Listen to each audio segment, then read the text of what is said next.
For Coach Franklin's weekly press conference, we'll start with an opening statement from Coach, and then we'll open it up to questions. Coach? Yeah, so like always, appreciate you guys coming out, cover Penn State football. Appreciate it, really do. Obviously, we got homecoming this weekend, which is always a cool deal. I think it's 103rd. I think I read 103rd homecoming game. Our fans have been awesome all year long. We're averaging 110,000. Let's do that again this week. Let's pack this place.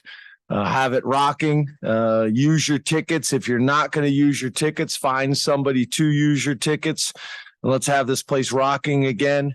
I did want to give one of our guys some love because I don't think he's getting enough attention for how well he is playing. It really started in training camp and has continued, and that is Johnny Dixon. I think Johnny is playing really good football.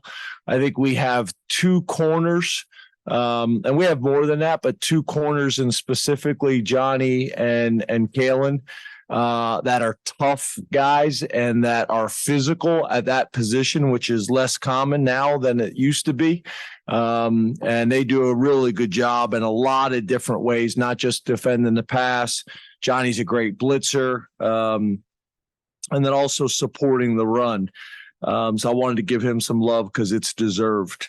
From a UMass perspective, Don Brown, the head coach, I go way back with Don. Don was the defensive coordinator at Maryland when I was the offensive coordinator. So we got history, obviously been at Michigan and a ton of other places as well. Well-respected head coach as well as defensive coordinator. When you talk about kind of getting into some of the specifics, their offensive coordinator we've been impressed with. Steve Kasula, I think is how you say his name. Steve's doing a really nice job for him. We've been impressed with them on offense. They're an 11 personnel, no huddle, spread, heavy RPO team. Maybe the most explosive team we've played this year. If you look at them statistically, they're number 2 in major college football of plays of 50 yards or more. They're ranked number 2 in the country. Plays of 10 yards or more, they're ranked 9th in the country. So this is an explosive team. We feel like they're skill players. I think they got 43 transfers, if I'm correct there. We think their skill players on offense would start for a lot of people. Wide receiver Anthony Simpson is an Arizona transfer. We've been impressed with him, 17 yards per reception. Running back number 15, Lynch Adams is a Rutgers transfer. He's averaging over 5 yards per carry. And then their quarterback, who we recruited heavily out of high school, Tyson Pumachan, was at Clemson, was at Georgia Tech, and is now at UMass. Is completing almost 66% of his passes and doing some really nice things. So these guys have got our attention, and specifically on the offensive side of the ball, I think are doing a great job. Defensive coordinator, Keith Gesicki, who I've known for a long time as well.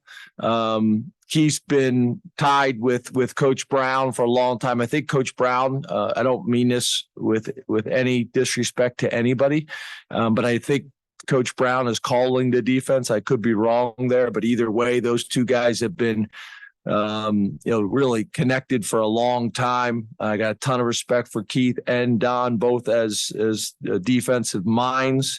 Guys that we've been impressed with is D tackle number 42, Billy Wooden, who's a big kid from Towson, Maryland, 6'3", 310.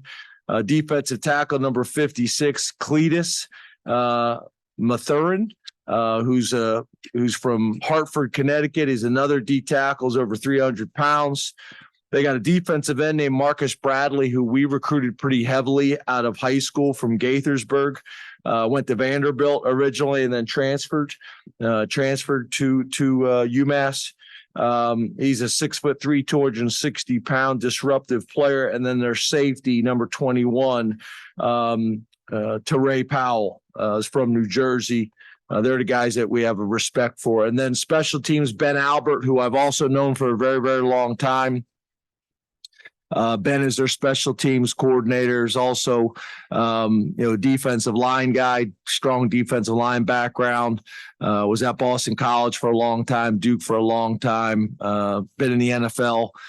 We've been impressed with their number one, their punt returner, Isaac Ross. He's another transfer, but also doing some really good things in the return game. No real changes from a depth chart perspective that we need to discuss. And I'll open up the questions. All right, let's go to Rich Scarcella with the Reading Eagle, and then Mike Gross, you're on deck. Good afternoon, James. How are you? Good, Rich. How are you, man? I'm well, thanks. James, what did you want to get accomplished during the bye week? And I was wondering, how have you changed? How have the way you've handled bye weeks changed over the years, or has it changed? Well, I think a couple things. Bye week, probably number one is self-scout, kind of looking at yourself, what you're doing well, what you need to do better, what your strengths are, what your weaknesses are. But then we also did it across the ball. We had the defense evaluate the offense evaluate the defense, and then all of us really on special teams. So that was valuable. And then obviously practice enough that we can stay sharp and get enough full speed, good on good periods, which are really valuable, but also not too much that we have a chance to recover and get fresh and get healthy for the second half of the year.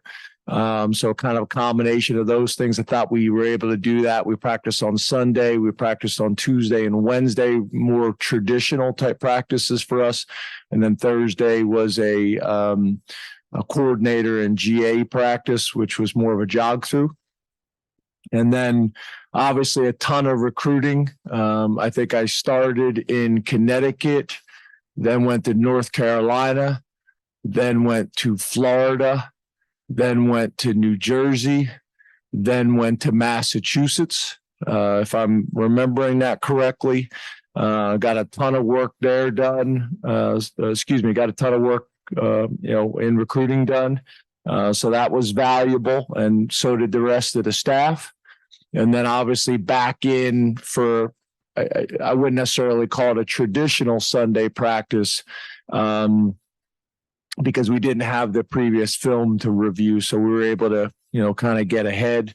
And then obviously, with our staff changes over the last couple of years, we have personnel that are able to do other projects for us as well, which is also valuable. So, there's strength in those numbers, and not just numbers, but guys that have tremendous experience and tremendous resumes that are able to get some projects done for us. So I think we got a lot done.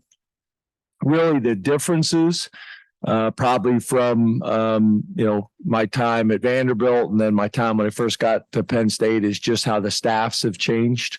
We have more staff, as well as we have the staff that we do have, I would say is more experienced across the board. We've always had some experienced guys. We've been fortunate, guys like Jim Haslett and things like that. So we've had some good experience, but I just think we have more guys with experience that really can give us some good information and get some work done on their own. So it was valuable, and the players were able to get some time off, and a lot of them were able to get home and see family and go to high school football games and enjoy themselves. So productive, but now we got to get back to work. Let's go to Mike Gross and then Donnie Collins. You're on deck. Good afternoon, James. How are you? Good, Mike. How are you? I'm good, thanks. You kind of anticipated with your comments on Johnny part of my question, but could you talk a little bit about how having two corners, and I know you have more than two, but let's just say, have corners that you can trust to sort of handle their business, how that sort of has a snowball effect in terms of what Manny can do defensively and just the overall defense? Yeah, I think if you look at college football and really the NFL, I think it starts at corner and defensive line. Those two positions are critical to how you want to play defense and really what you're able to do defensively. A lot of those things are predicated on those two positions. So having two corners where I think they are unusual is they check a lot of boxes. You know, a lot of times you'll have guys that are really good in coverage, but maybe they don't want to tackle, or maybe they're really good in coverage, but they're not great blitzers. You know, these guys do a lot of things, and then not only that, they're big guys. They're guys that can mix it up in there and defeat stalk blocks, whether it's Kalen, how quickly he triggers on perimeter players, or whether it's Johnny being able to defeat guys with his hands and techniques and fundamentals.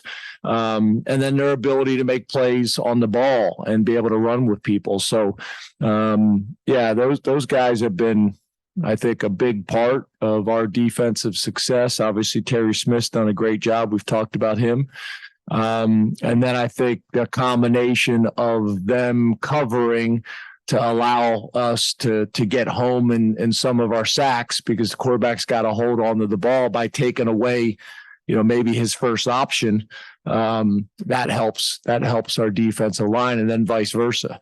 The better we rush the passer, the less time that we have to be in man-to-man coverage when we decide to play man-to-man. So I think it really starts with those two positions, but specifically the two corners that you mentioned.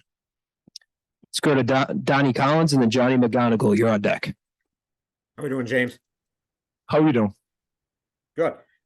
You've always spoken well of your relationship with Don Brown, and I'm wondering how he kind of affected you as a coach, as an offensive coordinator back then. I mean, you were a younger coach at that point. Did you do a lot of the stuff you talk about today with the scouting the defense and scouting the offense back and forth? And what did he kind of teach you about that kind of element of coaching? Yeah, it's funny because I think it's both, right? I think for all of us, whether it's coaching or any other profession, you learn from a lot of the good experiences you've had, and you also learn from things that you would do differently. And Don did a really good job of getting the defense to understand his system, to buy into his system, and play extremely hard. The other thing that I learned on the other end of the spectrum, and I mean this in terms of as a head coach, is Don has always run an unorthodox system. And as a head coach, I got a very structured way of the way we install and the way we teach. And a lot of that comes from Don, to be honest with you. When you're trying to install a defense or when you're trying to install an offense, I don't allow the offense when we're doing install during spring ball or training camp, that Manny's got to teach his defense, and then also he could get empty, he could get unbalanced, he could get motions and shifts. We don't do that. So it's like, on this day, you're going to get this from the offense, and on this day, you're going to get this from the defense. And that was always a challenge with Don, because Don, that is his base. It's like, okay, we're trying to run it against a base defense. Well, he doesn't really have a traditional base. So, in terms of, how he did such a marvelous job of getting his guys to buy into his system and play extremely hard and have a lot of confidence within the system. He does a phenomenal job, as good as I've been around with that. But then also, in terms of how we structure practice and how we build, making sure that the offense and defense, is doing it in a way that allows both sides to kind of build a foundation and go from there. So, got a ton of respect for him. This Saturday, there'll be some challenging looks that we'll get. But to be honest with you, that's a big part of how we do things here is based on some of the challenges that he presented as a defensive coordinator when I was a young offensive coordinator. Let's go to Johnny McGonigal and then Ben Jones. You're on deck. Hey, James, how are you? Good. How are you? Good. Hey, so James, last month you were asked about scheduling teams like Delaware, and you said there was a pretty good data to suggest that scheduling like that in the non-conference helps teams win championships and get to the playoff. I'm curious, though, do you see that approach to non-con scheduling changing or staying the same, with a 12-team playoff arriving soon? It seems like there are points to be made on both sides of that. Yeah, I would say there's a team in this conference specifically that's buying out of a ton of game contracts that are already signed to go in the complete opposite direction. So, no, I don't think it's changed. I would say you could even make the argument it's magnified, and that's why people are changing their schedules because you look at who people are going to have to play just in our conference. It's going to be even more challenging than it's ever been. So I don't think the philosophy or the model has changed. You got to do whatever you possibly can to give yourself a chance, number one, to be undefeated at the end of the season. To your point, with a bigger playoff, there's probably a little bit more wiggle room in terms of right now it's kind of, undefeated or at the most one loss. And then on top of that, if you're not scheduling to be undefeated, you're scheduling to have as least as many losses as possible to give yourself a chance to be in the playoffs. There's another team in this conference that has had a ton of success the last couple of years. And again, I think it would follow the same argument. So no, I don't think so. And from the ADs and head coaches and people I've talked to, if anything, I think it magnifies it even more. Let's go to Mark Rogerich and then Frank Bodani. You're on deck.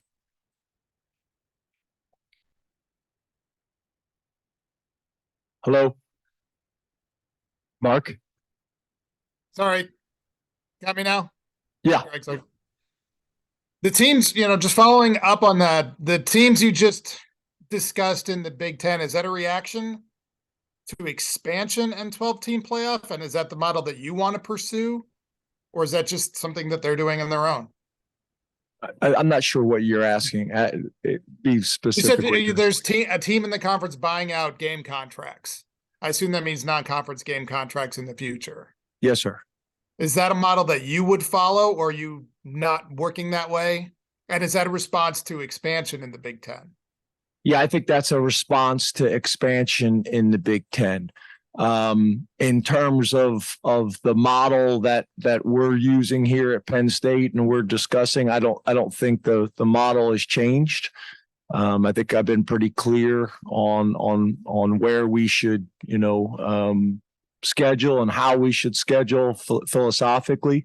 And again, I think the data backs that up. I think this actually got brought up because somebody else was asking about our schedule. I'll leave it at that. But no, I'm just stating I can't necessarily speak for what they're doing and why they're doing it and how they're doing it, because I don't sit in those meetings. But if I had to guess, I would say, yeah, it's probably, I don't know if I describe it as a reaction, but a strategy. Let's go to Frank Bodani and then Corey Geiger. You're on deck. Hey, good afternoon, James. Good. How are you? Real good, thanks. Drew Aller has not turned the ball over yet in not just this season, but his career at Penn State. Can you speak specifically Two, his decision making, his ability to protect the football. Is he further along in some of those areas than you could have imagined with his experience? Yeah, I don't want to talk about it a whole lot, to be honest with you. But yeah, he's doing a really good job from a decision-making perspective. I think from an accuracy perspective, with an understanding of the offense. One of the things I thought was most exciting, in the last game was Mike's ability to call shots down the field. And if the underneath coverage sinks, taking checkdowns.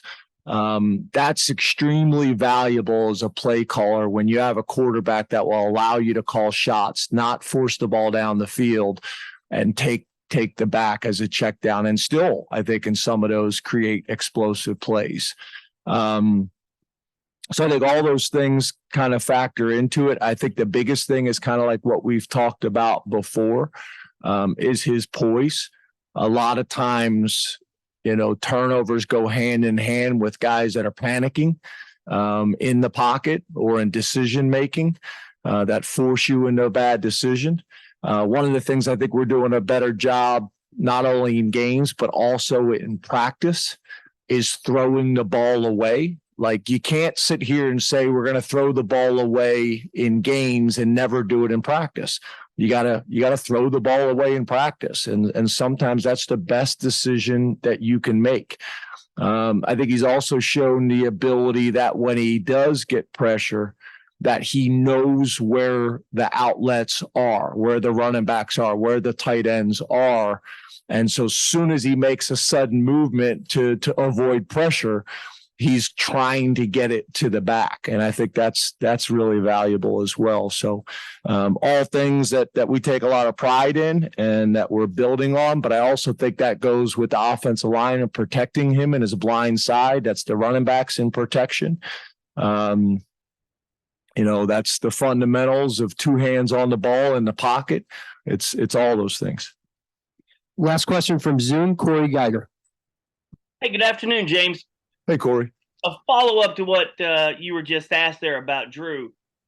Is there a balance, though, between, hey, we need you to throw the ball deep no matter, just take a shot. Don't overthink it. Take a shot. We need to see it. We're going to call it. And we need you to get some confidence in doing this, as opposed to even giving a young quarterback the chance to say, hey, just check it down if it's not there.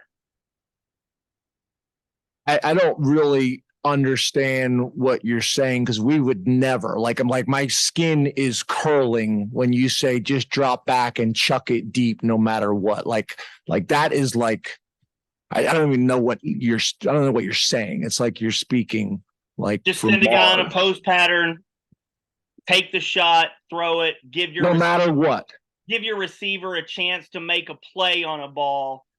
Even if he might be covered 30 yards down the field, maybe you think he'll be open 45 yards down the field, and like Godwin did, or with Jahan or KJ. I still don't, like, you're speaking Japanese. Like we have never done that. Just throw the ball up and maybe he'll be open and maybe he'll catch. Like, my skin is like you're making me uncomfortable. Like, I don't know what you're talking about. Okay. So yeah, we would not do that. We would never do that. We've never thought about doing that as a head coach, as an offensive coordinator, as a receivers coach. I coached the receivers. I didn't want them to do that. So no. Strong no. No. I'm hoping we can cut this out so this doesn't even get out into the universe. All right, please raise your hand and we'll bring a mic to you. Let's start with Mark over here. And following up on Rich's question earlier, where are you guys big picture wise from a health perspective coming out of the bye? And if I could ask you specifically about one guy, JB, anything you can tell us about him? Thank you. Yeah, nothing has changed with JB in terms of kind of how we normally discuss injuries and things like that. Nothing has changed there. In terms of health, I think we're in a pretty good place from the things that we talked about in terms of the number of reps our guys have had in games, the number of guys we're playing. I think we're in a pretty good place from that perspective. I mean, obviously, you'd always love to be totally healthy, and we're not that. But I think we're in a pretty good place. I thought the guys did a really good job. The staff did a really good job of managing, the bye week reps as well, because, that's something that, probably I didn't talk about when I got asked that question in the beginning. Is that's also one of the things you're trying to do in practice. You're managing the reps of the guys that have earned that. A guy who's played a ton of football at Penn State, who's played a ton of football in terms of college football in general, has played a bunch of reps for us this season. All those things kind of factor in, and then you kind of manage that as well. So nothing is changed from an injury standpoint to address with you guys. But I think we're in a pretty good place. The reality is we need to be in a good place going into this game, and we need to be in a good place coming out of this game as well. Over here on the left, Jared. Hey, Coach Franklin. Hey, Jared. You mentioned that there's a lot of D linemen that you're impressed with. Add that with the multi-layered defense you're facing. When you take all those things into consideration, does getting your run game going early take higher precedence than usual or not? Yeah, I wouldn't say either. I mean, as you guys know, we want to have the ability to run or pass in any game and in any given situation. That's kind of how we view balance. And we want to continue to build on that. This game could look very different depending on how they decide to defend us. We could throw it 50 times or we could rush it 50 times. And that's who we want to be offensively. We want to have the ability to do what we need to do to win and manage the game. And then on top of that, I think when you talk about, the opportunities for big plays coming in the run game and the pass game, I still believe those are coming. But at the end of the day, we need to do what we need to do to win games and be able to take what the defense is giving. James, how are you? How are you? I'm good. You mentioned Johnny Dixon at the start of the news conference. Another guy that you got via the transfer portal, your Ivy Leaguer, Hunter Nordad, just his impact the last 2 years, being able to play multiple positions and to come from an FCS school to really thrive at this level. What do you think about that says about him? And he kind of a rare player in that respect to be able to make that jump and make it in a big way. Yeah, and I think he's done a really good job. I mean, culturally, he's been a great culture fit for us. Really well respected in the locker room from the players, from the staff. I think him coming back this year was important for him and us. That was a decision that he needed to make. And I think it was the right decision. And really, I think that's part of my responsibility, right? When a guy decides to come back, we got to make sure that it was the right decision for all parties involved. And I think the way he's playing right now, his ability to play center and guard is extremely valuable. And his approach, his maturity, he's getting an MBA right now from Penn State. When he's not in class, he's in the weight room, stretching, working on mobility. Does a great job with his nutrition and hydration. He's just one of those guys that I think is a really good example of the importance of maturity on your football team, and has done a phenomenal job. We've been fortunate, and the guys that we've been able to get out of the Ivy League have done a really nice job for us. Great academic fits for us as well. Obviously, they're guys that come here and thrive and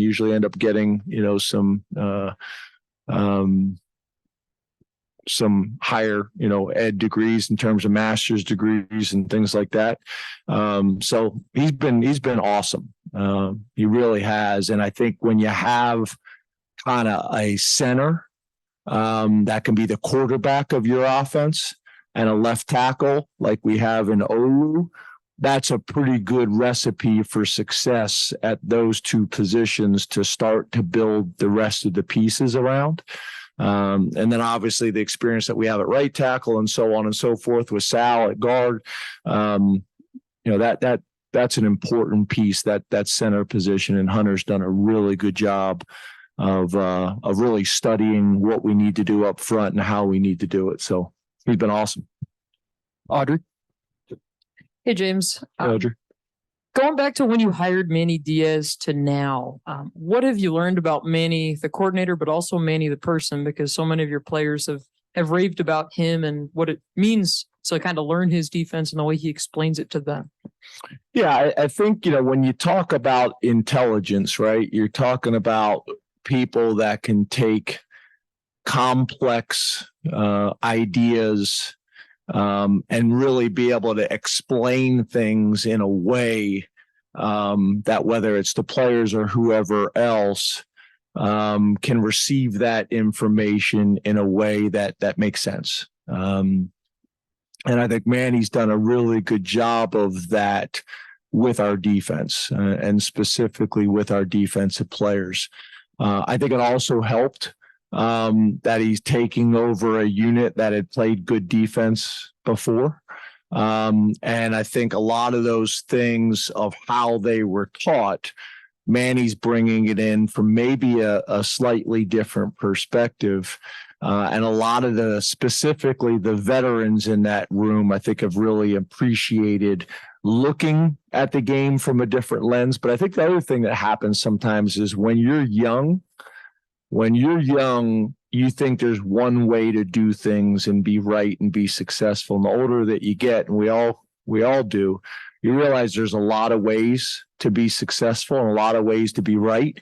I think it also is magnified that room had a ton of respect for Brent Pry. So when he left, that was hard. I mean, that really, I think, struck a lot of guys, on our team, and then specifically on the defensive side of the ball with a lot of question marks. And then when you're able to go out and hire a guy like Manny and he comes in and right away is able to get up in front of the room and talk about how we're going to play defense and how we're going to build on that foundation. He was able to get buy-in right away.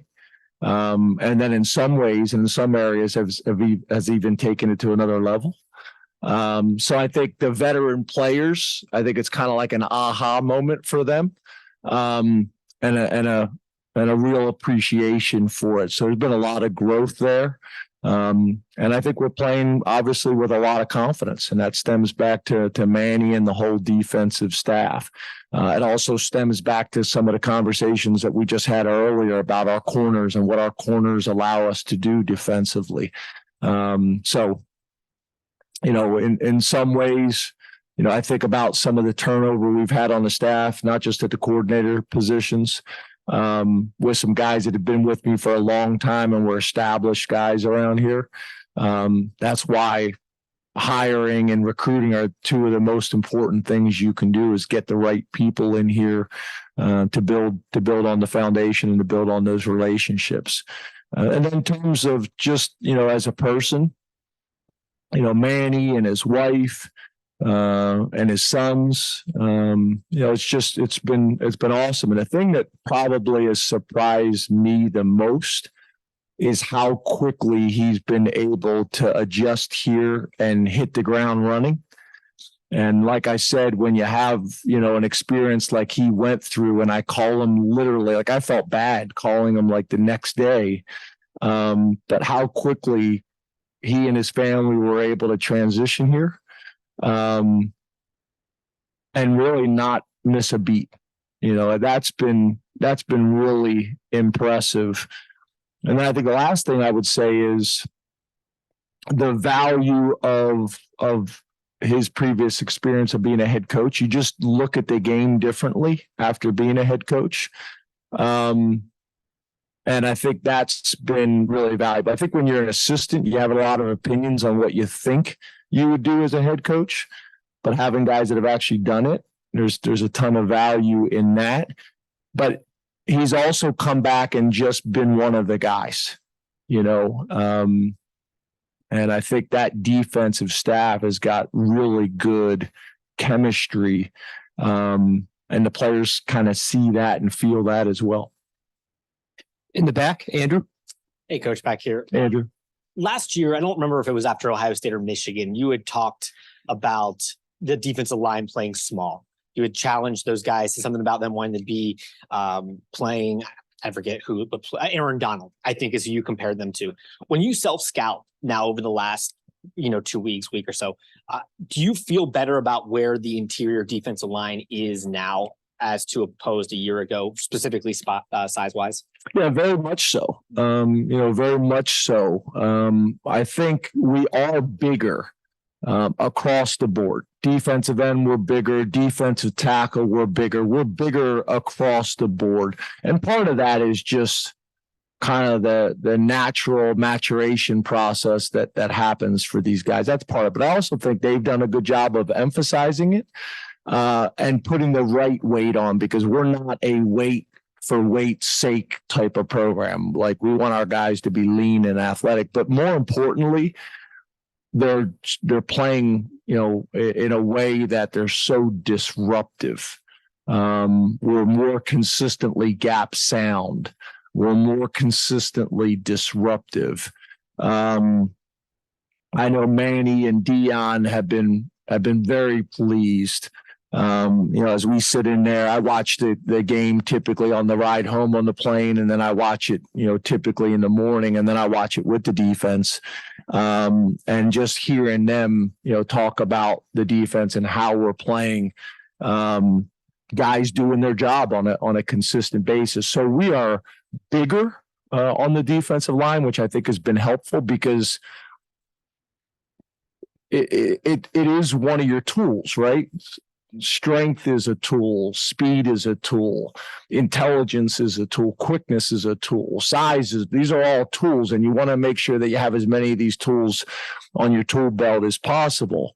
But they're also playing bigger in terms of being disruptive, and being gap sound and doing their jobs on a consistent basis. And the thing that we spend a lot of time talking about, a lot of times, okay, you didn't make the play, but you caused the play. You created the play. You created an opportunity for somebody else for a tackle for loss by doing your job. You created an opportunity for a sack for somebody else by doing your job.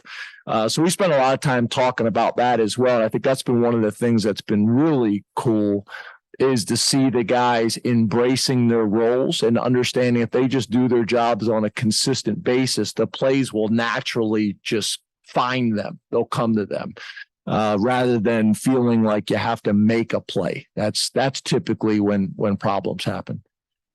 On the right, Tyler. Hey, James, how you doing? Hey, Tyler. Going to Zariah Fischer, he's obviously been a consistent member of this defense all season. Can you peel back the curtain a little bit for us in terms of what his path has looked like to this point? We didn't see much of him on the field at all last year. He was a linebacker when he first got to campus. Just curious from your perspective, how he's gotten to where he is impacting games now. Aliquippa's finest. Right. Yeah, I'm a big Zariah Fischer, fan. As you mentioned, we recruit him. He's a linebacker and tight end. Shows up here. We always kind of thought he had a chance to grow into a defensive end. Already had the size, super long arms. Made that change, kind of with his blessing and support, and really started to do some great things. Then gets an injury, a fairly significant injury, misses some time for that. And it just kind of continues to chip away at it and continues to get better and better and better, both physically and mentally, in terms of understanding how to play D-line. It was new to him, understanding the scheme, and he just he's one of those guys, to me, that's a really good example for a lot of guys in the locker room. He's one of those guys that's just getting like 1% better, 1% better, 1% better. And it maybe doesn't jump out at you dramatically, but he just continues to get better. And now he's making plays for us and doing his job. I think he's got a really bright future here at Penn State. And then after that, to me, is what everybody's looking for, at defensive end. He's got the ability to be disruptive. He's got the size. He's got the length. He's got the athleticism. He's had a smile on his face really since he's got here. He's had some personal adversity and challenges and setbacks, probably more so than most, and just continues to find ways to be successful. So I'm really proud of him. And I think you'll see him continue to have a good year this year, and I think that's going to springboard him into really good things in his future. Time for two more in the back. T. Frank. Hey, James, how you doing today? Hey, T. Frank. Good, man. You? Good. I want to ask you about balance again. You talked about what you think balance is earlier in this conversation. How many teams, just to put it in context of what you're pursuing, how many teams that have you coached that have true balance, or how many have you seen that have that level of balance that maybe you're pursuing this year? Yeah, I think in terms of being able to run and pass, we have as good a balance as, I think we've had and maybe that I've been around. Are there some areas of balance that we're probably still searching for? Yes. But I think our ability to run or pass the ball is problematic. I do believe that. You look at it in short yardage, it shows up in short yardage. Right now, we're able to throw in short yardage situations. We're able to run in short yardage situations. That makes you difficult to defend. People have to respect our running in short yardage situation.